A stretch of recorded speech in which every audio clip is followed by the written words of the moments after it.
Hello, good afternoon, good morning, wherever you may be. My name is Peter Graham. I am your instructor. I am with the Georgia Certified Instructors Online. I am a retired law enforcement officer, 25 years. I'm currently a classroom firearms instructor for the state of Georgia, a current NRA Law Enforcement Division firearms instructor, and a licensed private investigator. Today I'm going to talk to you about something very important. Most states have, and most of the southern states have a law called your stand your ground. I'm going to take about 15 to 20 minutes to break this stand your ground law down in a way that you could understand it. Now, this law was made, and it's a really thick book, a lot of legal terminologies, but I'm going to break it down for the most simplest person because they can understand. Okay. All right, and again, not all states will have a stand your ground or some type of a stand your ground law, and if they do, the stand your ground law for an example, I'm in the state of Georgia, so the stand your ground law in Georgia is totally different from the stand your ground law in the state of Florida, and vice versa. So I'm going to break it down, and it's important that you know this. Not only if you were on duty as a security officer, not only if you were just with your family, this is some information that you need to know. I'm going to talk about the legal intent of the law, why it was invented and it's actually passed in the first place. We're going to talk a little about the pros and cons of the stand your ground law. And importantly, we're going to break the stand your ground law, which is actually two separate parts. We're going to talk about the castle doctrine, and we're going to talk about the use of force of the stand your ground law. So this is a very, very important class. I want you to get your ears on, turn your TV off. You need to understand this. Okay, here we go. So the first scenario we're going to talk about is, let's give you an example that you are at home by yourself, and all of a sudden, 2 o'clock in the morning, you can picture it, 2 o'clock in the morning, you hear someone trying to enter into your home through the sliding glass door. Now, the scenario is before the stand your ground even came into law. So what we're going to do, I'm going to give you a scenario and let you know that the only thing that you had prior to the stand your ground law was the current self-defense law for that particular state. So in other words, it was not enough protection that if you were to shot someone entering or invading your home while you're there, it's not enough protection that it will afford you to have. So you can possibly even go to jail back before the stand your ground law was introduced. For an example, you're in your home, someone intrudes into your home, and you have a firearm. You legally have a firearm. It's registered or it's a legal firearm. You point the weapon at that individual and you shot the person. Now, back in those days, before the stand your ground and we would call it castle doctrine, back before then, you would literally have to somewhat flee your own home until this person finished what he was doing. I know it sounds crazy, but there were people actually going to jail for shooting people that was inside, that was breaking into their home. Now, as you all know, that's a ludicrous idea for someone to go to jail for protecting themselves inside their own home. And we're glad that the government of our state has actually introduced stand your ground law, and so far it has been working. Again, but we're going to go over some scenarios. Second scenario, I'm going to give you, and imagine you're in your car, you stopped at a traffic light, and all of a sudden someone attempts to carjack you. You have your gun on you or your person, you're a legal carrier, and he or she tries to carjack you at knife point. You pull your gun and shoot the person. Okay, and what will happen to you prior to the stand your ground law? All right, there's a possibility you may even go to jail because you may have had an opportunity to escape or flee that person. So this was before the stand your ground law, folks. This is before the stand your ground law. So these scenarios was happening all around the country, including Puerto Rico and U.S. territories. So thank God that someone actually came up with the stand your ground law, and they broke it down into two sections. All right. The legal intent was to provide protection from prosecution. In other words, the legal intent for this stand your ground law was to provide an umbrella. Folks, an umbrella is designed for, it will not rain on your head. That's what an umbrella is designed for. And this time, this umbrella is going to give you some type of protection from the legal prosecution from if you had to take someone's life in defense of yours. And we're going to break that down. I'm going to make it very plain and clear. Okay. Now we're going to talk about I want to talk about some of the pros and some of the cons of the stand your ground law that we have all heard in the media. It was some of the negatives that we've heard about the stand your ground law was, one, it is not distributed equally amongst social classes and amongst racial classes, things of that nature. And we'll talk about that in just a second, if if it's fair for all. Also, another negative light was if you don't know this law and if you were to use deadly force upon another, you could literally be sent to prison if you don't know this important information. Okay, and I'm going to try to share it with you on this stand your ground law. It's so important that you need to, once you know it, you need to let your family members know it, let your nephews know it, your nieces know it, your brothers and sisters, and so that they can be advised on what they can and can't do according to the stand your ground law. Because if you use force against someone else and it is not legal, you'll probably end up going to prison. All right, so we want to make sure that doesn't happen to you. All right, so some of the pros of the stand your ground law is, one, it offers you an umbrella. It offers you an umbrella of protection. If you actually did the stand your ground law, you followed the process of the use of force section, which I'm going to talk to you about in a second. No one can prosecute you on this. It would literally, you would have to go to a hearing. The judge would hear the facts of the case. And if it follows the facts of the case, this hearing, the judge may give you the opportunity and to use a stand your ground to protect you. Now, before the stand your ground law, folks, only thing that we had was the self-defense law.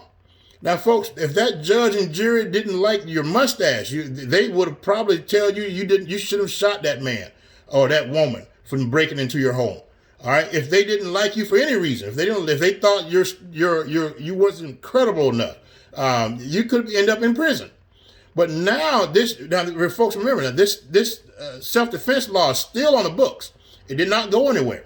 So if you do not utilize the stand your ground properly, the only thing that you have available will be the self-defense law. That law has been on the books since the early, probably the mid 1800s in most states.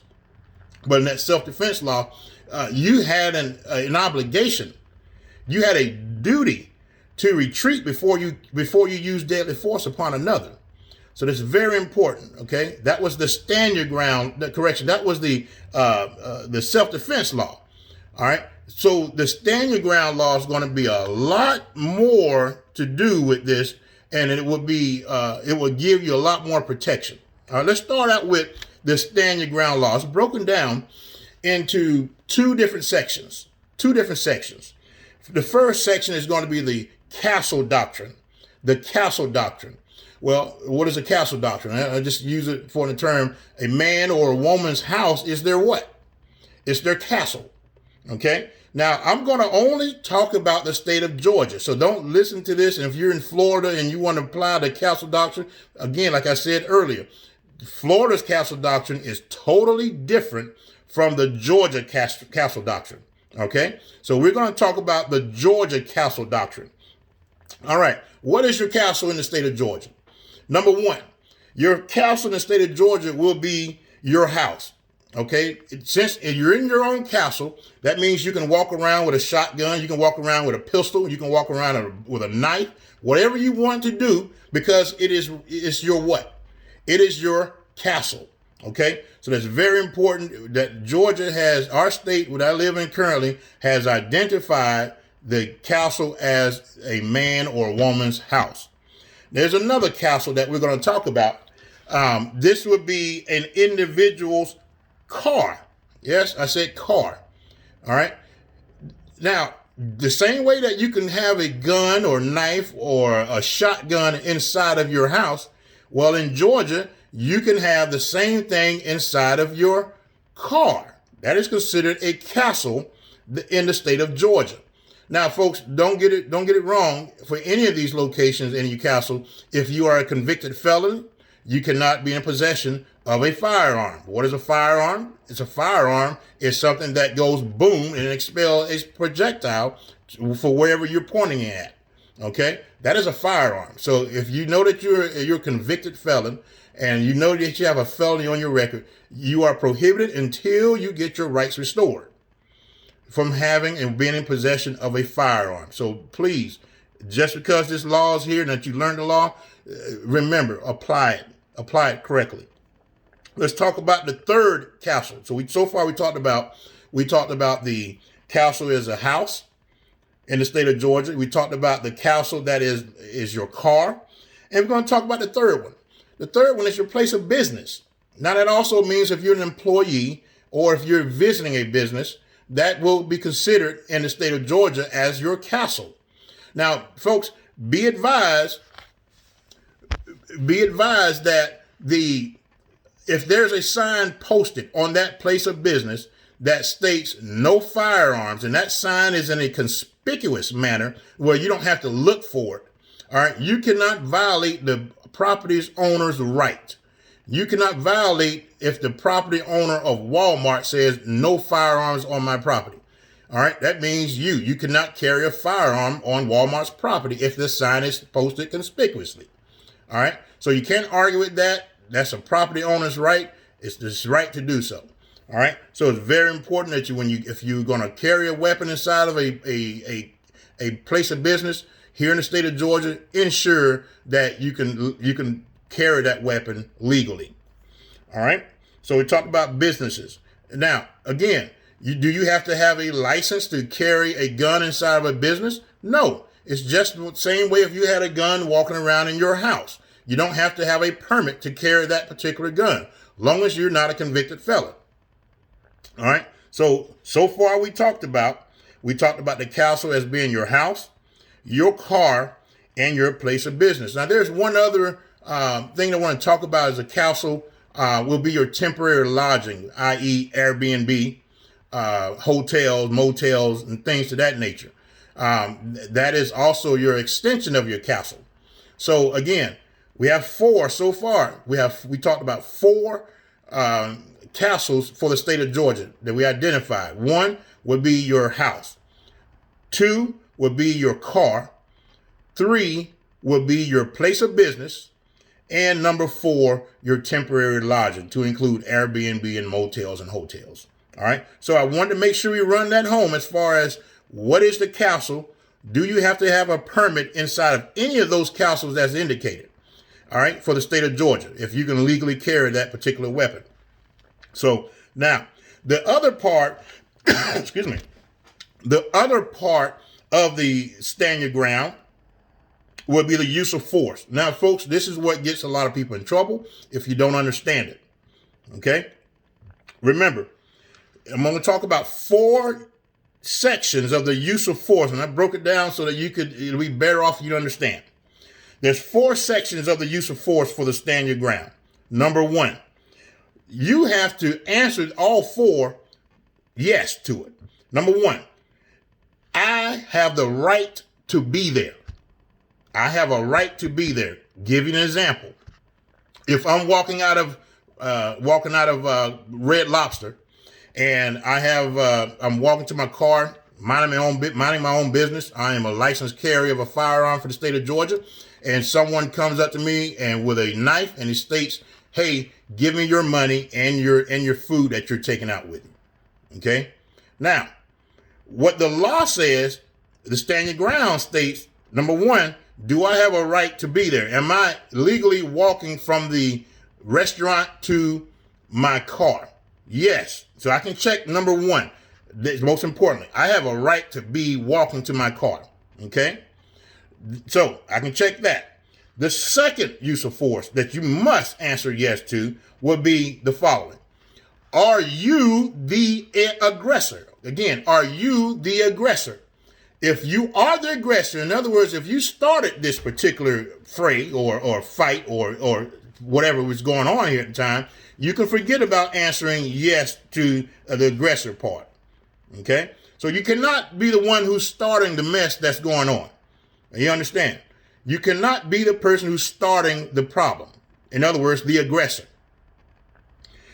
Number 3 of the use of force for the standing ground would be, did you pursue or did you invite the trouble? Now, what do you mean pursue? Now, some of you that may be in security or as a civilian, being in security, you're chasing somebody down, or if you're a night watchman or whatever the case may be, you're chasing someone. All right. You cannot use the stand your ground on because you're chasing someone. You're pursuing that person. What is a pursuit? Pursuing is following someone with an intent to apprehend. Okay. So you cannot chase or pursue anyone and expect to use the stand your ground. Secondly, for the one who wants to invite someone over to their house, and then all of a sudden they get into an argument, and then all of a sudden they pull a gun out. It's telling you can't do that either. You cannot invite anyone over to where you're at so that you can use deadly force. I know it sounds crazy, but I'm glad they put that inside the stand your ground law. It covers pursuit and also inviting the trouble over to your house. You cannot do that. Okay. So if you have that, you can state that I didn't pursue anybody, I didn't chase anybody down, and I didn't invite this man or woman over here to bother me with this knife or gun. Well, so far I'm good. Now the last but the most important one that you have to utilize, all right, which is going to be the most important. Are you in fear of your life? Are you in fear of your life? Okay. Now, folks, we're talking about your life. We're not talking about any other lives. You can only put that umbrella over your head so it won't rain on your head. You can't put it on someone else's. Now, you can use self-defense to defend yourself and or others. But for this stand your ground law, you cannot use the umbrella to defend someone else. That's only for you and your protection. I want to make sure we understand that. You must be in fear of your life, not anyone else's, your life. Now, if you decide to utilize deadly force to protect others, then you have a law that's on the books, which is called self-defense. Self-defense of yourself and or others from death or great bodily harm. It's very important to remember the differences. Okay? Again, I'm going to recap on the use of force of the stand your ground law. Number 1, do I have the right to be there? Number 2, are you the aggressor? Did you start this mess? Number 3, did you pursue or did you chase someone down or did you invite the trouble over to you? And last but not least, number 4, you are in fear of your life. If you answer, folks, hear me out. If you answer all 4 of these questions and you say yes to them, folks, I'm here to tell you that the law in the state of Georgia will provide you an opportunity, one, to go to a hearing, and you're going to petition the court for the stand your ground, that the law will give you a protection for in other words, immunity from prosecution for use of force upon another. Okay, that's what it's there for. That's how it's intended to be. Okay, folks, I have a lot of experience in law enforcement as 25 years as a law enforcement officer, as a investigator. I'm currently a private detective. But let me tell you, one thing I hate to see is someone going to a verbal altercation, leaving the verbal altercation, coming back with a firearm, discharging the firearm, and then stating, hey, I was in fear of my life. Now, folks, let's break this down. Let's look at this scenario. All right. You're in a verbal altercation. You take yourself out of the verbal altercation, depart the area, whether to go to the car or go back home to get a firearm, and then you come back and you want to utilize the stand your ground. Well, let's check it out. Let's check out this person's scenario and see if they can, one, apply for the stand your ground. Number 1, and let's say if this happens at some type of a park. Number 1, that person who shot this individual, does he have the right to be in the park? Yes, he does. Okay. Number 2, who's the aggressor? That's what the judge is going to look for. Who is the aggressor? All right. Is it the person who was starting the mess, even though, let's say, for the other individual was starting it, he's the aggressor. All right. So let's say, for example, the person who shot him was not the aggressor. Okay, let's give him number 2. Number 3, did the person who shot the other individual, did he pursue or did he invite the trouble to be at the park? Let's say he most likely said no. And last but not least, are you in fear of your life? Now, you folks, this is what gets you. If you were so much in fear of your life, when you left the first time, you would have stayed going. That is how the judge is going to look at it. Okay? He would not offer you that protection or that umbrella protection because you re-engaged the situation. You made a conscious decision to re-engage it. Okay? These situations, and I hear people all the time over my 25 years of law enforcement, first thing they will say, well, I went to get my gun, quote unquote, just in case something, quote unquote, pops off. Okay? Well, that's not going to fly when you're dealing with the court system. Okay? If you were so much in fear of your life, you would have stayed going. Don't re-engage the situation. All right. So that's very important for those who want to re-engage the situation. One of the things I always tell people when you're carrying a firearm, you should never be in an argument while you have your gun on you. You're going to always be the bad guy. Trust me. All right. You're going to always be the bad guy. So if you're armed, you don't ever want to take a firearm to a verbal altercation. That's my biggest pet peeve. Stay at home. Get away from the area. Do not engage. You have a gun on you. Okay? And the law is going to look at you a whole lot different. All right. So again, I want to recap. I don't want to make this video too long. All right. Again, my name is Peter Graham. I am a licensed state of Georgia certified classroom and firearms instructor, which I train security and private detectives. In addition, I am a NRA Law Enforcement Division firearms instructor. So I'm qualified to teach law enforcement officers and or civilians of how to shoot and when to shoot and how to carry a firearm. All right. And also I'm a licensed private investigator. If you have any questions, there should be some comments down on after this video. Feel free to ask the question. I would do my best in a timely manner to answer any of your questions regarding. Now, folks, if you live in a state that does not have stand your ground, you don't even have to ask the question. I can't even answer for you. All right. But as far as I am familiar with the state of Georgia and Florida stand your ground laws, I could help you out on that. I am not an attorney. I'm just as a law enforcement officer. We enforce the laws. So in order to enforce these laws, we had to know it. So I'm going to try my best to share this information to you. And I hope this information was very good and helpful to you. And I hope that you learn and take some message. Rewind it if you have to. All right. Know that capsule doctrine. Know where's your capsule at. A man's house, a man or woman's house, business, car, and temporary lodging is your capsule. You don't need a permit for those things. Okay. In the state of Georgia. Now, I'm not talking about Texas or Alabama, Mississippi, or Virginia. In the state of Georgia. All right. So that's your castle. And we talked about the use of force. So folks, protect yourself. And my motto is this: carry safe, carry often.